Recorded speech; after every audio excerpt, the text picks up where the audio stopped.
Hello everyone, welcome to S academy. I hope आप लोग सब अच्छे होंगे। आप लोग बता दूं, जो रसायन विज्ञान के इंपॉर्टेंट क्वेश्चन की सीरीज चल रही थी, यह इसका पार्ट 2 है। यदि आप लोग पार्ट 1 नहीं देखे हैं तो आप लोग चैनल पे जाके देख सकते हैं। इसकी ऑलरेडी एक प्लेलिस्ट बना दी गई है। साथ ही साथ आप लोग को बताना चाहता हूँ, यदि आप लोग यूट्यूब चैनल पर देख रहे हैं तो आप लोग यूट्यूब चैनल को सब्सक्राइब कर लीजिए। फेसबुक पेज पर देख रहे हैं तो फेसबुक फॉलो को लाइक कर लीजिए, और इंस्टाग्राम पर देख रहे हैं तो आप लोग उसको फॉलो कर लीजिए, क्योंकि जो भी लेटेस्ट अपडेट होती है आप लोग को हर जगह पर अपडेट कर दिया जाता है। ठीक है, चलिए बिना देर के वीडियो को शुरू करते हैं। देखते हैं आप लोग से कौन कौन से क्वेश्चन बनते हैं, आप लोगों की कैसी तैयारी है।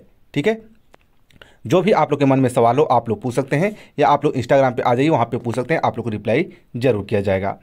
चलिए, पहला क्वेश्चन आप लोगों के सामने है, यानी पार्ट का सेकंड पार्ट है। 1 से यानी 1 से 50 तक क्वेश्चन जो ऑलरेडी पहले पार्ट में करवाया जा चुका है। ये 1 लाइनर क्वेश्चन है। आप लोगों को इसके बाद आप लोगों को मल्टीपल चॉइस यानी एमसीक्यू क्वेश्चन मिलने वाले हैं, तो आप लोग इस वीडियो को जरूर ध्यान से देखिएगा, जिसमें आप लोग के मल्टीपल चॉइस जो क्वेश्चन आए आप लोग देखते ही उन क्वेश्चन को कर लें। ठीक है, यदि आप लोग अच्छे से तैयारी कर रहे हैं इसी एग्जाम के लिए, तो आप लोगों से एक क्वेश्चन बनना ही चाहिए। ठीक है, चलिए आज का पहला क्वेश्चन है। इसको आप लोग लिए 51 का जो क्वेश्चन था पहले पार्ट में आप लोग को होमवर्क के लिए भी दिया गया था। आई होप बहुत लोगों का आंसर सही भी आया है।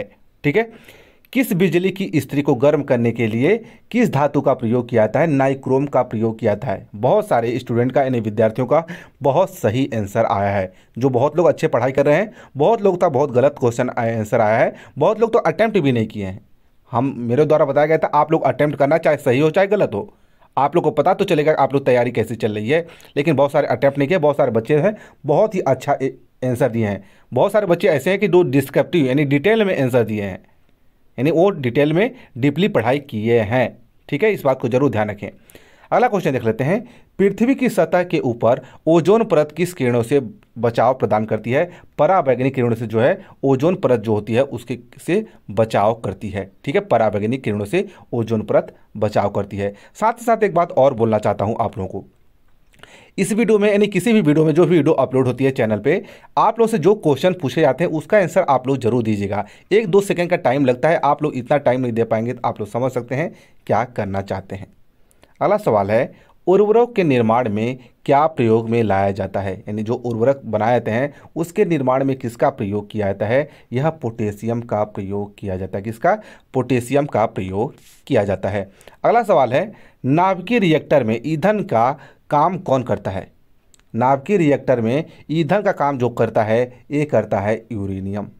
कौन करता है? यूरेनियम करता है। आप लोग को ध्यान रखना है।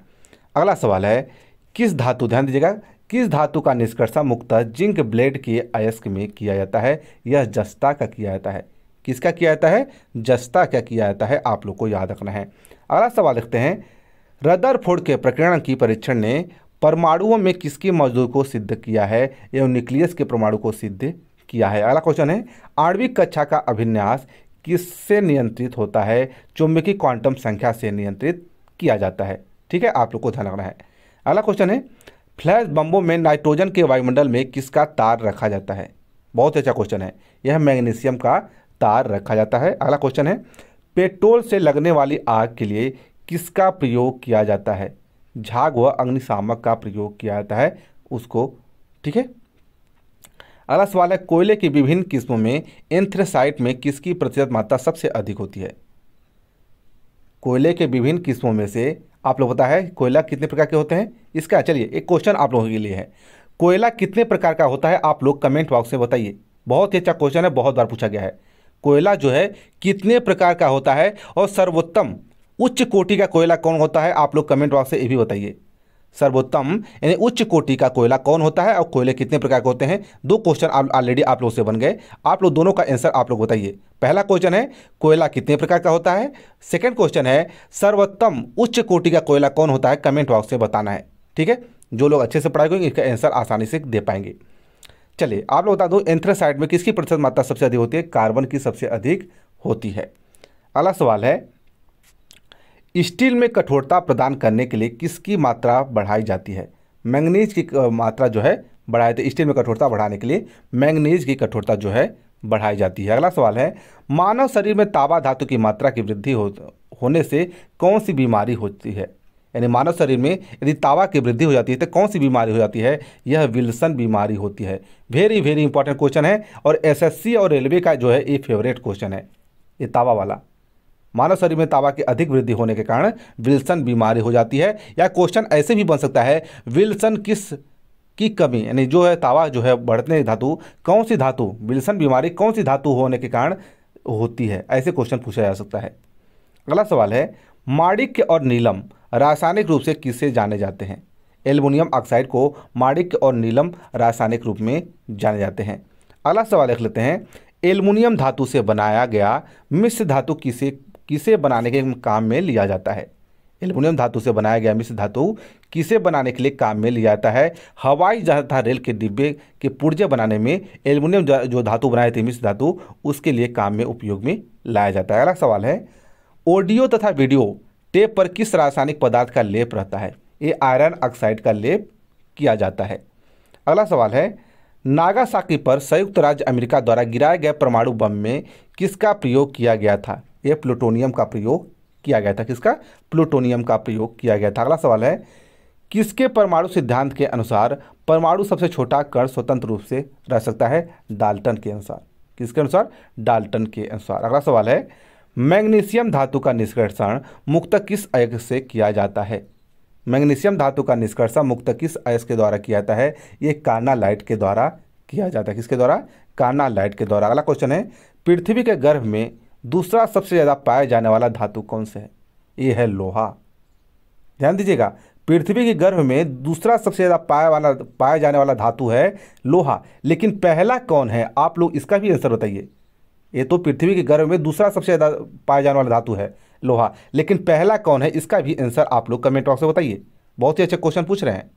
अगला सवाल, किसकी मौजूदगी में निरंतर रहने से वायु में रंगहीन हो जाती है? पीतल हाइड्रोसल्फाइड। ठीक है। अगला सवाल है, सुपरसोनिक वायुयान समताप मंडल में कौन सा पदार्थ विसर्जित करते हैं? NOx को विसर्जित करते हैं। अगला सवाल है, जिस तत्व के परमाणु में 2 प्रोटीन 2 न्यूट्रॉन, क्या 2 प्रोटॉन 2 न्यूट्रॉन तथा 2 इलेक्ट्रॉन हो, उस तत्व का द्रव्यमान संख्या कितनी होती है? 4 होती है। अगला सवाल है, वायु में किसकी अधिकता होने पर पेड़ों की पत्तियां काली होकर गिर जाती हैं? ये होती हैं सोडियम सल्फर डाइऑक्साइड की कारण। अगला सवाल, विश्व का, ध्यान दीजिएगा, विश्व का प्रत्येक पदार्थ अत्यंत सूक्ष्म कणों से मिलकर बना होता है, यह सर्वप्रथम किसने कहा था? बहुत ही अच्छा क्वेश्चन है। यह कहा था कणाद के द्वारा, बोला गया था कि विश्व का जो प्रत्येक पदार्थ है अत्यंत सूक्ष्म कणों से मिलकर बना होता है। ठीक है, यह सबसे पहले कणाद के द्वारा बोला गया था। अगला सवाल है, प्याज तथा लहसुन में गंध किस तत्व की उपस्थिति के कारण होती है? यह पोटेशियम के कारण होती है। किसके कारण? पोटेशियम के कारण। आप लोग याद, बहुत बार एग्जाम में पूछा गया है, VVIP क्वेश्चन है। ठीक है, आप लोग को ध्यान रखना है।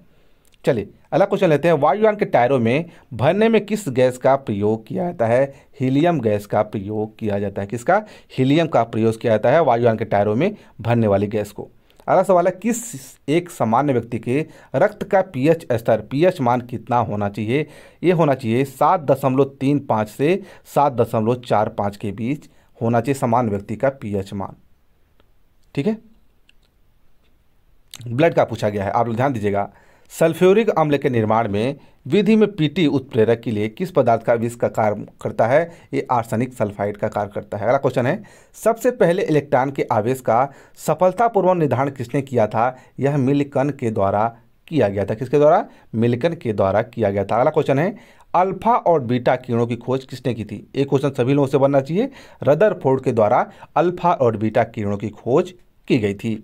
अगला सवाल है, नाभिकीय रिएक्टरों में न्यूट्रॉन नियंत्रक के रूप में किसका प्रयोग किया जाता है? कैडमियम या बोरान का प्रयोग किया जाता है। ठीक है। अगला सवाल है, कोबाल्ट रेडियोधर्मी तत्व की किरणों का किसके उपचार में प्रयोग किया जाता है? कैंसर के उपचार में प्रयोग किया जाता है। अगला सवाल है, सरकरात और सल्फ्यूरिक अम्ल की अभिक्रिया से क्या शुद्ध रूप में प्राप्त होता है? कार्बन शुद्ध रूप में प्राप्त किया जाता है। अगला सवाल है, स्टेनलेस स्टील में कौन से तत्व सम्मिलित हैं? लोहा, क्रोमियम और कार्बन सम्मिलित है। अगला सवाल है, जर्मेनियम धातु अर्धचालक की भांति किस में प्रयुक्त होती है? ट्रांजिस्टर में प्रयुक्त होती है। ठीक है, आप लोग ध्यान रखना है। अगला सवाल है, गोताखोर सांस लेने के लिए किस गैसों के मिश्रण का प्रयोग कहते हैं? ऑक्सीजन और हीलियम गैसों का। जो गोताखोर होते हैं, जो पानी में डुबकी लगाते हैं, वो सांस लेने के लिए ऑक्सीजन तथा हीलियम का मिश्रण का उपयोग करते हैं। अगला सवाल है, एक विद्युत बल्ब के जीवन को बढ़ाने के लिए समानतः उसमें किससे किसे भरा रहता है। यानी आप लोग समझ सकते हैं कि विद्युत बल्ब जो बल्ब रहता है उसमें कौन सी गैस भरी जाती है, ये आर्गन गैस भरी जाती है। अगला सवाल है, हीलियम को छोड़कर अन्य सभी अक्रिय गैसों की बाह्य कक्षा में कितने इलेक्ट्रॉन होते हैं। ये होते हैं 18 होते हैं। ध्यान दीजिएगा, बहुत ही महत्वपूर्ण क्वेश्चन है। हीलियम गैस को छोड़कर अन्य सभी अक्रिय गैसों की बाहरी कक्षा में 18 इलेक्ट्रॉन होते हैं। अगला सवाल है, वायुमंडल में ओजोन गैस कौन सी किरणों का अवशोषण कर लेती है, परावैंगिक किरणों का अवशोषण कर लेती है। अगला सवाल है, स्टेनलेस स्टील तैयार करने के लिए लोहा के साथ कौन सी महत्वपूर्ण धातु उपयोग में लाई जाती है। यह क्रोमियम धातु जो है उपयोग में लाई जाती है। अगला सवाल है, थोरियम धातु की खोज कब और किसने की थी। ये भी बहुत ही महत्वपूर्ण सवाल है। थोरियम धातु की खोज जो है ये 1828 में बर्जेलियस के द्वारा की गई थी। किसके द्वारा, बर्जेलियस के द्वारा की गई थी। आप लोग को ध्यान रखना है। अगला क्वेश्चन देखते हैं, फोटोक्रोमेटिक कांच में किसकी उपस्थिति के कारण काला रंग गहरा रंग होने का गुण धर्म होता है। रजत ब्रोमाइड होने का होता है। रजत ब्रोमाइड के कारण यह काला गहरा रंग होता है। अगला क्वेश्चन, सुरक्षा दृष्टि से खाना पकाने वाली एलपीजी गैस सिलेंडर में क्या भरकर गैस का गंध युक्त बनाया जाता है। मरकैप्टेन भरकर उसे गंध युक्त बनाया जाता है, जिसमें कोई भी गैस रिसा हो तो सबको पता चल जाए। ठीक है, इसलिए उसे गंध युक्त बनाया जाता है। अगला सवाल है, हाइड्रोजन तत्व को रसायन विज्ञान में किस तत्व की संज्ञा दी गई है। हाइड्रोजन तत्व को रसायन विज्ञान में किस तत्व की संज्ञा दी गई है, आवारा तत्व की संज्ञा दी गई है। यानी हाइड्रोजन को आवारा तत्व के नाम से जाना जाता है। अगला सवाल, लोहे की इस्पात में बदलने के लिए कौन सी धातु मिलाई जाती है। यह निकेल मिलाई जाती है। कौन सी, निकेल। अगला सवाल है, रक्त कोशों में मनुष्य का रक्त किस रसायन के साथ मिलाकर रखा जाता है। सोडियम नाइट्राइड और डेक्सट्रेट के साथ मिलाकर रखा जाता है। विद्युत धनात्मक तत्व से सहयोग करने की क्रिया को क्या कहते हैं, अवकरण कहा जाता है। क्या कहता है, अवकरण कहा जाता है। अगला सवाल देखते हैं, किस तत्व के साथ समस्थानिकों के बीच अंतर किनकी भिन्न अलग संख्या की उपस्थिति के कारण होता है। या न्यूट्रॉन के कारण होता है। यूरेनियम विखंडन की सतत प्रक्रिया को जारी रखने के लिए किस कण की जरूरी होती है, न्यूट्रॉन की जरूरी होती है। 18 कैरेट मिश्रित सोने शुद्ध सोने का कितना प्रतिशत होता है। ध्यान दीजिएगा, यदि 18 कैरेट मिश्रित सोने में शुद्ध सोने का कितना प्रतिशत होता है, 75% रहता है। यदि 18 कैरेट का सोना है तो उसमें सोने की मात्रा, शुद्ध सोने की मात्रा 75% रहती है। आप लोग को ध्यान रखना है। तो ये रहे टॉप आप लोग के 100 क्वेश्चन, तो आप लोग के पार्ट 2 में कवर करवाए जा चुके। आप लोग के एक पार्ट और आप लोग इस रसायन विज्ञान के मिलने, उस वीडियो का भी वेट कर लीजिए। फिर आप लोग को मल्टीपल चॉइस जो क्वेश्चन एमसीक्यू को मिलने वाले हैं। ठीक है, जो भी सवाल हो आप लोग कमेंट करके पूछ सकते हैं, आप लोग को रिप्लाई जरूर किया जाएगा। तो चलिए मिलते हैं नेक्स्ट वीडियो में। धन्यवाद।